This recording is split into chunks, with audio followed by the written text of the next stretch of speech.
नमस्कार दोस्तों, पंजाब केसरी राजस्थान की राजनीतिक चर्चा में मैं आपका दोस्त और होस्ट राहुल आप सभी का बहुत बहुत स्वागत करता हूं। दोस्तों, राजस्थान की 7 सीटों पर होने वाले उपचुनावों में बगावत से ज्यादा और भीतराघात का फैक्टर ज्यादा हावी है। इस वक्त सत्ताधारी बीजेपी ने डैमेज कंट्रोल करते हुए नाराज नेताओं को मना लिया है। जनाधार वाले बागियों को मैदान में नहीं रहने दिया। वहीं कांग्रेस और बीएपी में एक एक सीट पर बागी समीकरण जो है वो बिगाड़ रहे हैं। देवली उनियारा सीट पर कांग्रेस के बागी नरेश मीणा मैदान में डटे हैं। 84 सीट पर बीएपी के बागी बादमी लाल समीकरण बिगाड़ रहे हैं। इन दो सीटों के अलावा इस बार बागी नहीं है, लेकिन छिपी हुई नाराजगी और लोकल समीकरणों से छिपे हुए नुकसान का डर जो है वो सभी पार्टियों को सता रहा है। तो इसी पर चर्चा करने के लिए आज हमारे साथ दो मेहमान अब तक हमारे साथ जुड़ गए हैं। कांग्रेस से हमारे साथ है गोविंद पटेल जी। गोविंद जी, आपका बहुत बहुत स्वागत है चर्चा में। नमस्कार। और बीजेपी प्रवक्ता के तौर पर हमारे साथ हैं अटल खंडेलवाल जी। अटल जी, आपका भी बहुत बहुत स्वागत है। और इस चर्चा में आगे हमारा साथ देंगे बाप पार्टी से कांति भाई, वो भी कुछ समय में हमारे साथ जुड़ जाएंगे। तब तक इस चर्चा को आगे बढ़ाते हैं। सबसे पहले अटल जी, आपके पास आना चाहूंगा। आज का जो हमारा मुद्दा है, उपचुनाव में बगावत से ज्यादा जो है वो भीतरी घात का जो डर है, जो खतरा है, वो सभी पार्टियों को सता रहा है। यह हमारा आज का मुद्दा है। इस पर सर ओपनिंग नोट आपका। सर देखिए, भारतीय जनता पार्टी संगठनात्मक पार्टी है। विचारों के बेस पर और अपने काम के बेस जी। पर वो जनता के समक्ष उपस्थित होती है, और यही हमारा अभी भी है। हम हमारे बूथ से लेकर के और मंडल और विधानसभा स्तर तक के जी। जितना भी संगठन है, उस स्ट्रक्चर को हमने मजबूत करने में, वहां तक जो सरकार की योजनाएं लोगों तक पहुंचाने में, ये 10 से 11 महीने में भारतीय जनता पार्टी ने क्या काम किए हैं, किस तरीके से वो रोजगार देंगे, किस तरीके जी। से पेपर लीक में लोगों मतलब कार्रवाई की गई है, किस तरीके से पानी जल की ईआरसीपी और यमुना है, हम किस तरीके से लोगों तक पहुंचाएंगे, कैसे अर्थव्यवस्था को हम स्ट्रांग करेंगे। ये सारी बातें, चाहे वो राइजिंग राजस्थान की हो, भले चिकित्सा व्यवस्था की हो, भले अन्य जो योजनाएं हैं शिक्षा को लेकर के, या स्कूली शिक्षा, कॉलेज लेवल के स्तर की शिक्षा को लेकर के, ये सब हम कैसे कर रहे हैं, किस तरीके से हमारी हर योजना जी। आगे बढ़ रही है, और प्रदेश कैसे आगे बढ़ेगा। माननीय मुख्यमंत्री जी जो प्रदेश के अंदर विकसित राजस्थान की बात करते हैं, 350 बिलियन की अर्थव्यवस्था किस तरीके से की जाएगी, जी। उसके लिए क्या प्रयास रहेंगे, ये सारी की सारी चिंताएं हमारी हैं। और इसी सब के लिए हम लोगों को अवगत कराते हैं, हमारे कार्यकर्ताओं को भी अवगत कराते हैं। जी। और यही कि विकास ही एक प्रमुख मुद्दा, कि हम विकसित होंगे और हम भारत के विकसित होने के सपने को राजस्थान सपोर्ट करेगा, इसी को लेकर के आगे बढ़ रहे हैं। जी। चलिए, कांग्रेस प्रवक्ता गोविंद पटेल का रुख करेंगे। गोविंद जी, आज के इस मुद्दे पर ओपनिंग नोट आपका चाहेंगे। जी देखिए, मैं बताना चाहता हूँ, पहली बात तो ये कि हमें किसी तरह का कोई डर नहीं है, क्योंकि कांग्रेस पार्टी का हर एक कार्यकर्ता और जी। नेता एकजुटता के साथ चुनाव लड़ रहे हैं। जी। तो ऐसी कहीं कोई स्थिति उत्पन्न होती हुई नजर नहीं आ रही है कि जी। हमें डर है। और रही बात आम जनता के बीच जाने की, तो वो इनके 10 महीने का रिपोर्ट कार्ड है, वो हम जनता के बीच लेके जा रहे हैं। इन्होंने 10 महीने में जनता को गुमराह करने का काम किया है।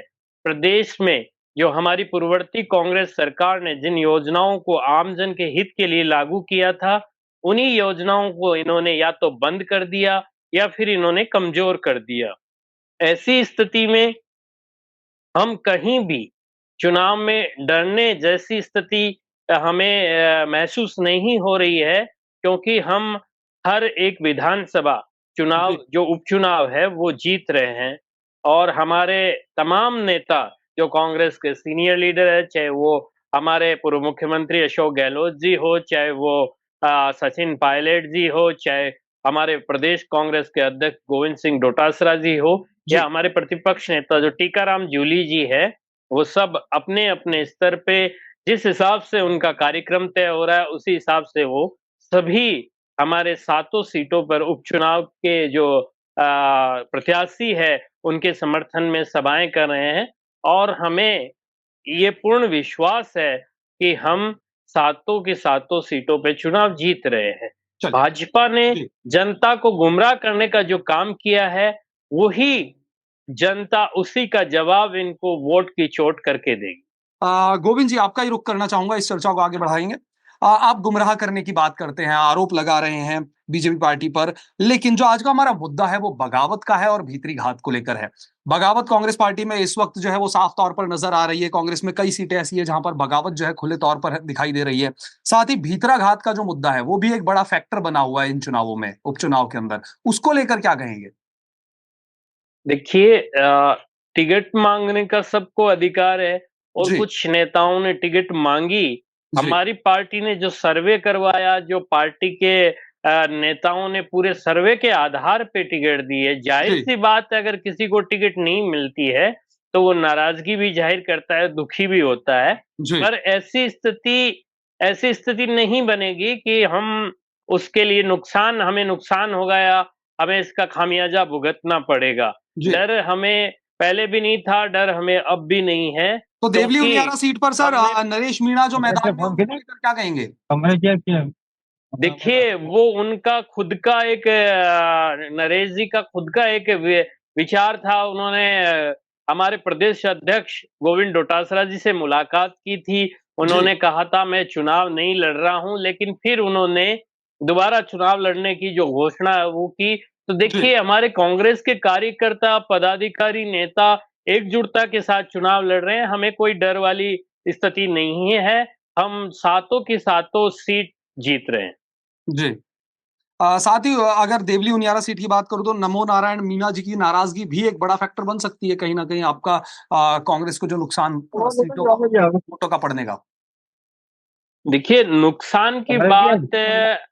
नुकसान की बात हमें नज़र नहीं आ रही। नाराज़गी चलती रहती है। इतने बड़े परिवार में एक परिवार होता है, उसमें कभी कोई सदस्य की बात किसी जी तरह से अगर नहीं पहुँच पाती है, तो वो नाराज़गी ज़ाहिर करता है। तो इसमें इतना कोई बड़ा इश्यू नहीं है तो आश्वस्त कि हैं हम आपकी कोई कहीं नुकसान मात नहीं होना है खाते न। कांग्रेस पार्टी को जी, आगामी जी, उपचुनाव में? जी, जी बिल्कुल, चलिए बिल्कुल, बिल्कुल। चलिए बाप पार्टी से कांतिलाल जी इस वक्त हमारे साथ हैं। कांतिलाल जी, पंजाब केसरी की राजनीतिक चर्चा में आपका बहुत बहुत स्वागत है। सबसे पहले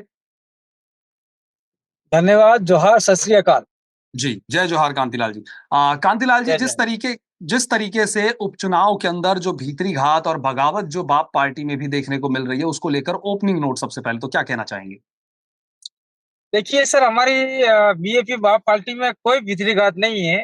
जो जी, हमारा सिलेक्शन प्रणाली था, उसके तहत हमने 3 अंतिम चयन कर लिए थे और लास्ट में एक चयन हुआ और तीनों जी, 3 साथ में मिलकर प्रचार कर रहे हैं। चाहे आपका 84 हो, चाहे सलम्बर हो। जी। और भीतरीघात जैसा कोई माहौल नहीं है हमारे अंदर और कांग्रेस बीजेपी में हो सकता है, हमारे नहीं। चलिए, आपका मानना है कि इस तरह की कोई जो भीतरी घात की आप बात कर रहे हैं, कोई नहीं है बाप पार्टी के अंदर। लेकिन चयन की आप बात कर रहे हैं, जो उम्मीदवारों का चयन हुआ, वो किस आधार पर बाप पार्टी पे हुआ? क्या राजकुमार रोध के करीबी नेताओं को टिकट दिया गया इस बार? क्योंकि और भी कई लोग थे राजकुमार रोड, टिकट की इस दौड़ सुनिए, में। राजकुमार रोड ऐसे सांसद है, पहले जी, विधायक थे। पार्टी के कर्ता धर्ता हम लोग हैं। जी, पार्टी के संस्थापक सदस्य हम लोग ही हैं। राजकुमार मात्र एक पार्टी के सांसद है जी। और राजकुमार के करीबी को टिकट दिया जाना ये बात बिल्कुल गलत है, क्योंकि पार्टी चलाने वाले हम लोग ही हैं, वो सिर्फ एक सांसद है। तो ये कहना गलत होगा कि राजकुमार के करीबी को टिकट मिला, ये गलत बात जी, चलिए, है। अटल जी का रुख करेंगे। अटल जी, आप क्या मानते हैं कि जैसे बीजेपी में जो निकल कर बातें आ रही है, शुरुआत में बहुत ऐसी बातें थी कि कई लोग चुनावी दौड़ में हैं, बीजेपी के लिए एक बड़ा नुकसान भी हो सकता है वोट बैंक के अंदर। लेकिन बीजेपी ने जिस तरीके से डैमेज कंट्रोल किया, अपने नेताओं को जिस तरीके से मना के बैठाया गया, तो क्या लगता है कि राजस्थान में सत्ता में इस वक्त बीजेपी है, तो सत्ता में होने का एक बड़ा फैक्टर जो है, ये यहाँ पर काम आया बागियों को मनाने में जो आसानी रही? देखिए राहुल जी, जी, बेसिकली हम संगठनात्मक पार्टी हैं और जहां तक हमारे एक बड़ी पार्टी है भारतीय जनता पार्टी, जी, वही बात की टिकट तो किसी एक को मिलना होता है, उसमें कभी कभी थोड़ा सा नाराजगी जैसा हल्का सा नाराजगी क्या, थोड़ी सी मन खराब होता है, जी, उनके साथ बैठना पड़ता है। तो हमारे जो माननीय मुख्यमंत्री जी हैं, हमारे संगठन के अध्यक्ष हैं, माननीय मदन राठौड़ साहब हैं, जी मिल के बैठ के उनकी बात को समझा, हमारी बात को समझाया और बैठ गए, है ना? ये एक तरीका होता है। जी जब एक ही विचारधारा, जब एक विचारधारा है, एक ही परिवार के लोग हैं, बैठते हैं, बात करते हैं, तो वो मान जाते हैं। अब कोई किसी से बात ही ना करे, ईगो पे ले जाए, जैसे गहलोत पायलट साहब आज चार आप देख लीजिए, आज तक भी उन दोनों में डिस्प्यूट क्रिएट ही है, नहीं मना पाए एक दूसरे को। क्यों? क्योंकि इसके लिए कुछ करना पड़ता है। अब इनके पीसीसी चीफ है, वो तो घूमर डालते रहते हैं कांग्रेस के। अब और आप ये देखिए कि विशेष बात आप देखेंगे कि टीकाराम जूली साहब हैं, वो उनके थोड़े से प्रयास ठीक है, मैं खुद आपसे इस डिबेट में कहता हूँ, लेकिन उसी के अपोजिट पीसीसी चीफ साहब है, उनका आचरण थोड़ा-सा अजीब-सा लगता है, सभी कार्यकर्ताओं को मैं भी इनको लगता होगा। रोकना चाहूंगा राहुल जी, मैं इनको रोकना चाहूंगा। ये जो नहीं, हमारे रोकिए प्रदेश मत, अध्यक्ष आपकी के बारी लिए आए तो बोल दीजिए। गोविंद जी आपके पास आऊंगा, आपकी तब आप इस आपकी बात का बारी जवाब है तो दीजिएगा। आप आराम से बोलना। तो जी बेसिकली क्या है, आपको कुछ करना पड़ता है, आपको बात करनी पड़ती है, आपको समझाना पड़ता है, आपको उनसे उनकी उनकी प्रॉब्लम को समझना पड़ता है, उनकी समस्याओं के एरिया में जाना पड़ता है। भारतीय जनता पार्टी ने ये हम गए, हमने बात की और देखिए हर जगह से जो बातें आ रही थी वो धीरे धीरे खत्म हो गई। अब यहाँ पर नमो नारायण जी हैं, वो अपने छोटे भाई हरीश मीणा जी के लिए कुछ कह रहे हैं। आप ही देखिए, तो क्या आपको लगता नहीं दौसा और उनियारा दोनों सीटों पे जी इसका इम्पैक्ट आएगा? और नरेश मीणा जी तो खड़े ही हो गए इनके। तो ये जो एक तरीका है, अच्छा गठबंधन जो इनका था, जिसकी ये दोनों ही बात नहीं करना चाह रहे, न बाप बात करना चाह रही, न आरएलपी बात करना चाह रही और न कांग्रेस। बड़े ताकत के साथ गठबंधन बनाया था। क्यों? सत्ता सुख बांटने का गठबंधन था, वो थोड़े से समय तक रहता है। वैचारिक गठबंधन होता है, वो लंबे समय तक रहता है। हम एक विचार के लोग अगर दोस्त भी बनते हैं तो वो लंबे समय तक चलते हैं। सेम फेदर फ्लाई टुगेदर जैसी सी हालत होती जी है। और अब अलग अलग ये इन लोगों के विचार थे, तो देखिए आप लोकसभा के बाद ही अलग अलग हो गए। उसके बाद ही से इन लोगों का अभी लास्ट मोमेंट तक टिकट का ये रह रहा था कि हम कर लें ना करें, न कर लें ना करें। ऐसा क्यों होता है राहुल जी? जब आपको क्लैरिटी नहीं होती, जनता का भला नहीं, हम कैसे एक दूसरे से सत्ता सुख बांट लें, या हम एक दूसरे के साथ किस तरीके से नेता बन जाएं और चीजों को बांट लें, जी ये इनका एक है। और तीसरा एक इम्पोर्टेंट ये जो है कि हम कैसे जो जो कि जनता के सहयोग से एक सरकार बनी है उनका विरोध करें, क्या तरीके अपनाए विरोध करने के, चाहे हमारे विचार, हमारे लोगों के विचार वैसे हो या ना हो, हम उन जी लोगों को उस और कैसे मोड़ें और अटल जी कैसे विरोध में प्रदर्शन करें। जी अटल जी, जिस तरीके से बीजेपी ने, आप कह रहे हैं कि भाई जितने भी बागी थे उन्हें हमने मना लिया है, वो अभी शांत बैठे हैं, लेकिन बागी नेताओं को तो आपने मना लिया, लेकिन उनके प्रभाव वाले जो वोटर थे और उनके जो समर्थक थे, वो कितना मानेंगे? ये एक बड़ा फैक्टर है। एक बात आप राहुल जी समझिए कि जब संगठन जो जो समर्थक होते हैं वो बेसिकली अपने नेता को ही फॉलो कर रहे होते हैं। जी जब नेता है वो एक्सेप्टेंस दे देते हैं किसी बात को, तो इनडायरेक्टली जो उनके समर्थक हैं वो भी उस डायरेक्शन को ले लेते हैं।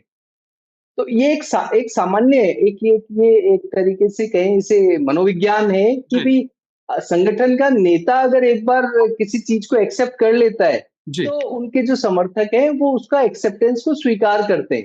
तो जी हमें जो दिख रहा है वो, आप देखिए, कहीं पर भी भीतराघात या ऐसी स्थिति हमें नहीं दिखती। और जी हम विकास के आधार पे जा रहे हैं। हमने जो 10 महीने के काम किए हैं, हम यूं नहीं कि ईआरसीपी को 5 साल तक लटकाए बैठे रहे जी और उसका आरोप पिछली सरकारों पे डालते रहे, ये नहीं हुआ वो नहीं हुआ। नहीं, जी लाओ और कर लो। यमुना जल समझौता है वो कर लिया। अब बाप पार्टी वहां से 84 से कह रहे हैं कि तब ऐसा नहीं है, तो ये बादामी लाल जी है, वो जी मेरा ख्याल है ये बाप पार्टी के ही है। बिल्कुल अब ये इनको अब कहते हैं कि कार्यकर्ता नहीं है, तो वो एक अलग बात है। हो सकता है उनकी वैचारिक स्थिति अब बदल गई हो, कल तक तो ये ऐसा ही था। तो ऐसे बहुत सारी जगह है, इन लोगों का अपना एक विचारधारा कुछ है नहीं, इनको अपने हिसाब से कहीं ना कहीं किसी ना किसी रूप में विरोध करना है और वापस आना है, और लोग एक एक पर्टिकुलर वर्ग या जी। तो जातियों में बांट देंगे, या कोई पंथ में बांट देंगे, क्षेत्र के आधार पे बांट देंगे, भाषा के आधार पे बांट देंगे। जी। ये चलिए बांटने अटल जी। की राजनीति जी। से इनको उठना पड़ेगा, और तब जी। जनता अब सब समझ गई है, अब आसान नहीं है इतना इनका। अटल जी, एक बड़ा मुद्दा आपने उठाया कि 84 सीट पर जो है वो बाप पार्टी के बादमी लाल जी जो है यहाँ पर खड़े हैं, इस वक्त चुनावी मैदान में है। तो कांतिलाल जी के पास आना चाहूंगा। कांतिलाल जी क्या कहेंगे इस बात को लेकर? ये एक बड़ा मामला, और 84 सीट पर कहीं ना कहीं बाप पार्टी के लिए नुकसानदायक साबित हो सकते हैं। बदामी लाल जी से पूछिए कि आपने बाप पार्टी की सदस्यता ली थी कि नहीं थी, सबसे जी। पहले बात। बदामी लाल जी ने बाप पार्टी की सदस्यता नहीं ली थी, और उनकी पत्नी जो प्रधान बनी है, वो हमारे निर्दलीय, जब हम बीटीपी में थे उस समय निर्दलीय चुनाव लड़े थे। हमने बीटीपी का सिंबल नहीं लिया था, हम निर्दलीय चुनाव लड़े थे। उसके आधार पे वो प्रधान बनी है। बदामी लाल जी कतई हमारे नहीं थे, और मैं इनको कहना चाह रहा हूँ, अभी हमारे जो भाजपा के प्रवक्ता बोल रहे थे जी। कि वर्गवाद है, क्षेत्रवाद है, जातिवाद है, धर्मवाद है, इसमें बांट देंगे। तो धर्म की राजनीति तो बीजेपी कर रही है, पूरे देश को बंटवारा कर रही है। मुस्लिमों को लड़ा रही है, सिख को लड़ा रही है, आदिवासियों को आदिवासियों को लड़ा रही है, हिंदुओं को लड़ा रही है। ये लड़ाने का काम तो बीजेपी का है, हमारा नहीं है। और मैं इनको कहना चाह रहा हूँ कि भारत के संविधान में ऑलरेडी हमें 5वीं अनुसूची का दर्जा दिया गया है, जो हमको विशेषाधिकार प्राप्त है। कांग्रेस और बीजेपी ने बारी-बारी से राज किया, चाहे केंद्र में हो, चाहे आपका राज्य में हो। लेकिन आदिवासियों के जो मूलभूत अधिकार थे 5वीं अनुसूची वाले, वो अधिकार आज तक लागू नहीं किए, और किए हैं तो ऊंट के मुंह में जीरे बराबर किए हैं। हमको स्पेशल राइट है, हमारे इलाके में न केंद्र सरकार का कानून, न राज्य सरकार का कानून नहीं लागू हो सकता है, जब जी। तक कि हमारी ग्राम सभा उसको लिखित रूप में एक्सपेक्ट नहीं करती तब तक। दूसरी बात मैं कहना चाह रहा हूँ कि हमारे भाजपा प्रवक्ता को, कि उन्होंने जिस प्रकार से बाप पे एलिगेशन लगाया है वो ठीक नहीं है। हम लोग पूरा ये इलाका है सलूमपुर और 84 पूरा आदिवासी क्षेत्र है, जिसमें हम 19% आदिवासी लोग रहते हैं। जी। तो हम सिर्फ हमारे आदिवासी की बात करते हैं। भारत के संविधान में आदिवासी को कोई जाति या धर्म की संज्ञा नहीं दी गई। तो जी। ये गलत बात है, उनका कहना गलत है। और जी। मैं कहना चाहता हूँ आपके चैनल के मार्फत से कि हम लोग 84 में हैट्रिक लगा रहे हैं, 84 में, और सलम्बर को हमने बीजेपी और कांग्रेस से वो सीट खींच ली है आज की तारीख में। आप सर्वे करवा के देख लीजिए। जी। कांतिलाल जी, बाप पार्टी की हम बात करते हैं, लेकिन बाप पार्टी की जगह अगर चेहरा देखें तो बाप पार्टी का इस वक्त राजकुमार रौत बन चुके हैं। क्या कहेंगे इस बात को लेकर?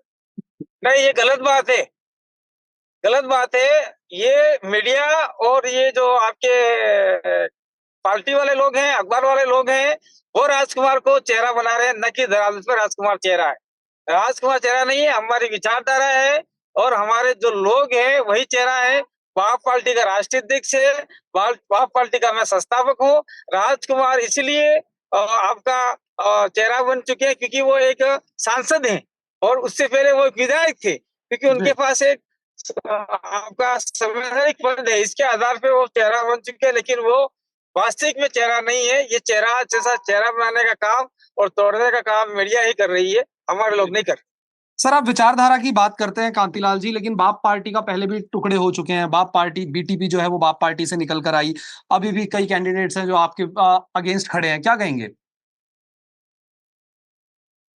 हमारे आगे से कोई कैंडिडेट खड़ा नहीं है। बीटीपी अलग पार्टी थी अपने आप में, बाप पार्टी अपने आप में अलग है। बीटीपी का संस्थापक महेश भाई थे वसावा जी, जी। जो आज की तारीख में बीजेपी में एसिमिलेट हो गए हैं, बीजेपी में चले गए हैं, जो भरूच के थे, जी। छोटू भाई वसावा के लड़के। और हम अपने आप में अलग हैं, हम किसी पार्टी में एसिमिलेट नहीं होंगे।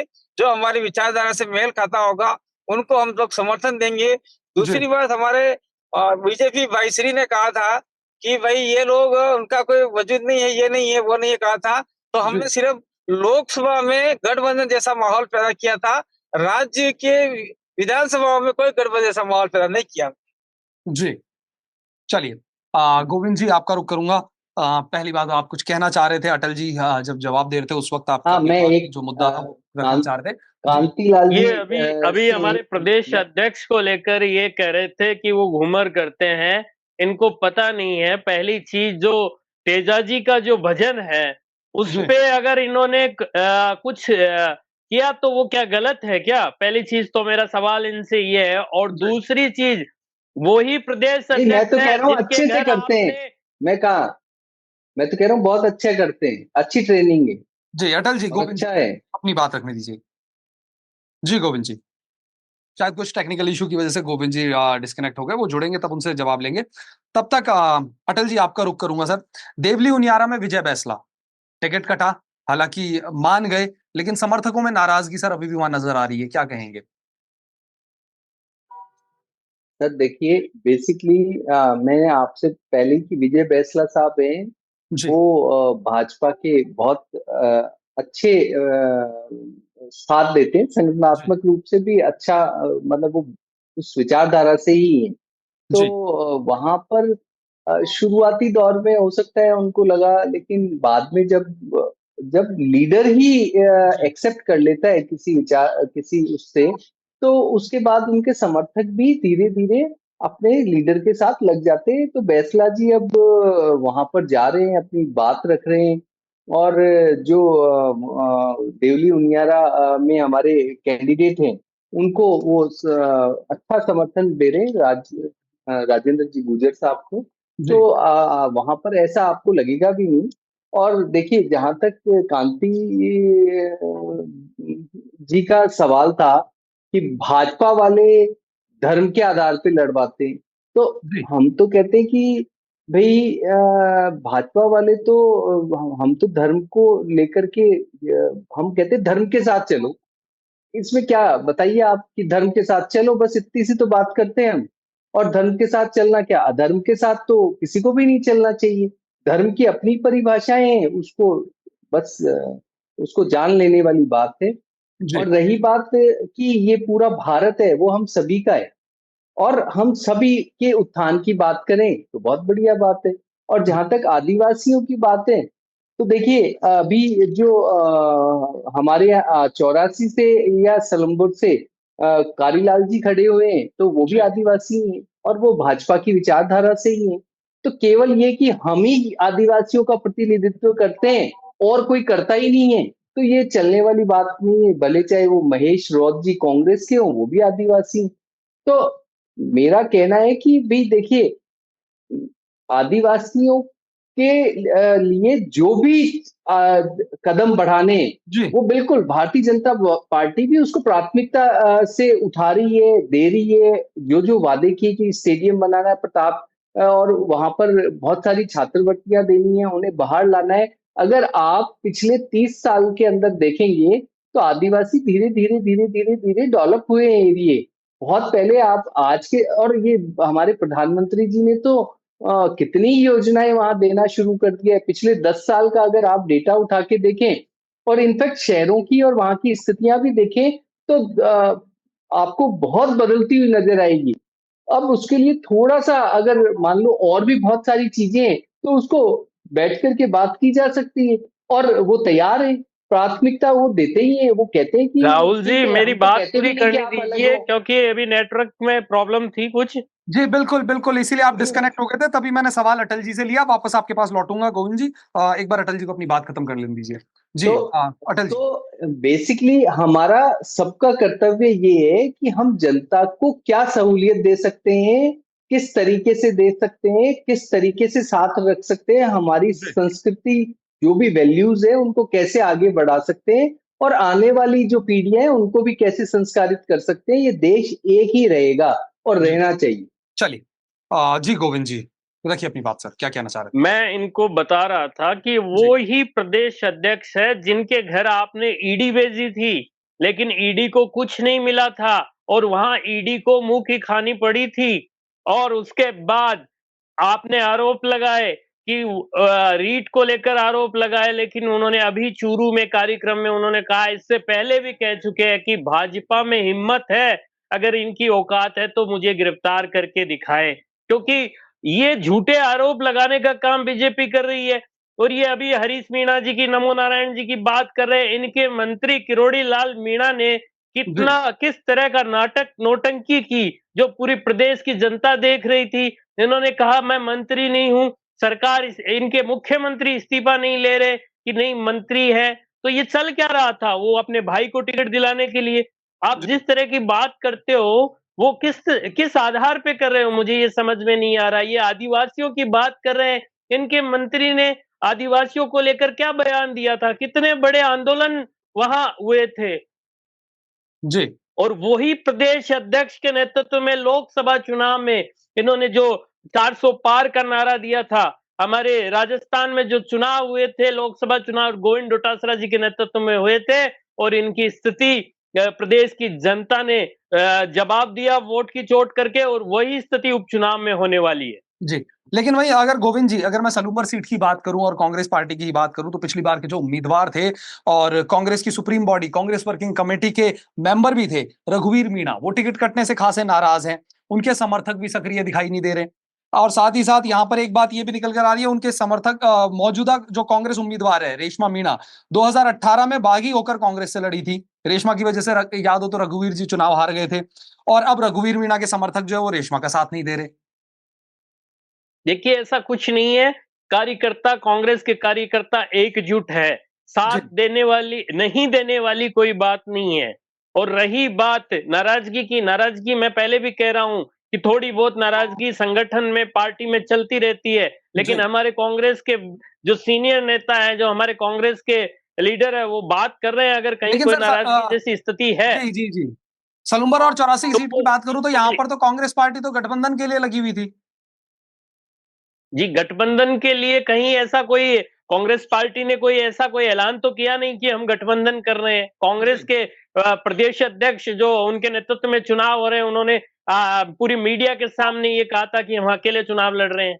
गठबंधन से हमारा कोई लेना देना नहीं है। अगर गठबंधन जैसा होता है तो वो ऊपर से हाईकमान तय करेंगे। तो वो तो पहले ही ऐलान कर चुके थे कि भाई गठबंधन हम नहीं कर रहे हैं। अब आपको कहाँ से खबरें मिली है, तो आप बता सकते हो। नहीं, आपके ही नेताओं का ये बयान थे कि हमारे दरवाजे खुले हैं। उसके बाद हनुमान बेनीवाल ने देखिए 2 सीटें मांगी थी। अगर आपको देखिए, ध्यान हो तो मांगने शायद ये को आप कोई कुछ, जी, आपको ये ध्यान होना चाहिए, मीडिया देखिए में ही ये बातें प्रकाशित हुई थी, हनुमान बेनीवाल ने 2 सीट मांग ली थी सर। बिल्कुल वो मुझे ध्यान में है, लेकिन कांग्रेस ने गठबंधन नहीं किया। वो लोकसभा चुनाव तक का ही गठबंधन था। जी, चलिए। जी, कांतिलाल जी, गठबंधन को लेकर भी तमाम बातें जो है निकल कर सामने आ रही है। कांग्रेस पार्टी एक तरफ कह रही है कि इस बार हमने गठबंधन की कोई कोशिश नहीं की। क्या कहेंगे? बिल्कुल कांग्रेस पार्टी की बात सही है।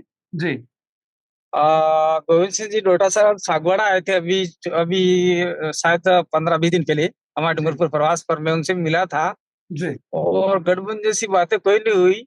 और उन्होंने यही कहा था कोई इस इलाके में परंपरागत वोट जो हैं वो कांग्रेस के हैं, जी, वो अभी में किन प्रकार से बीजेपी को रोकना है, तो किस प्रकार से रोका जाए। तो हमने कहा था कोई हमारा आदिवासी इलाका है, वहां पे तो हम चुनाव लड़ेंगे। जी, वहां जो आदिवासी आपके 40% है, आपके जो भी 20% है, वहां पे हम आप लोगों को सहयोग करवा सकते हैं। ये बात हमने कही थी। और ये गठबंधन जैसी बात कहीं नहीं हुई थी।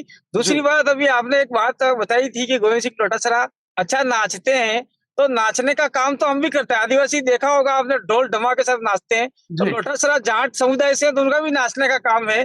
तो जो भी लोग नाचते हैं वो अपनी कला संस्कृति को दर्शाते हैं, उसमें कोई क्रिटिसाइज नहीं होनी कांतिलाल जी, वो तेजा जी का नहीं, वो तो जो बहुत अच्छी भजन बात है, उस पे अगर उन्होंने नृत्य किया है तो क्या गलत किया है, मुझे ये बताइए।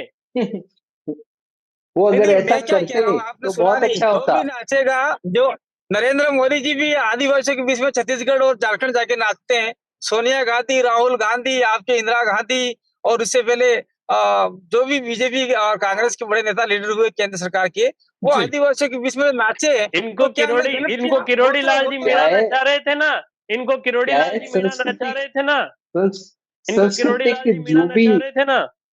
सांस्कृतिक जो भी नृत्य हैं किरोड़ी लाल जी वाली उनको बात मुझे उसके इतना हिसाब ध्यान से नहीं नाच है। रहे हैं तो कोई इशू नहीं है। चलिए। कोई जी, इशू नहीं है चलिए देखिए। कांतिलाल जी। जी, आप तीनों ही मेहमानों का केवल बहुत-बहुत इशू शुक्रिया इस वहां चर्चा में हमारे साथ जुड़ने के लिए। समय बहुत कम है, इसीलिए चलते-चलते सिर्फ 30-30 सेकंड में आप लोगों की जो क्लोजिंग नोट है वो लेना चाहूँगा।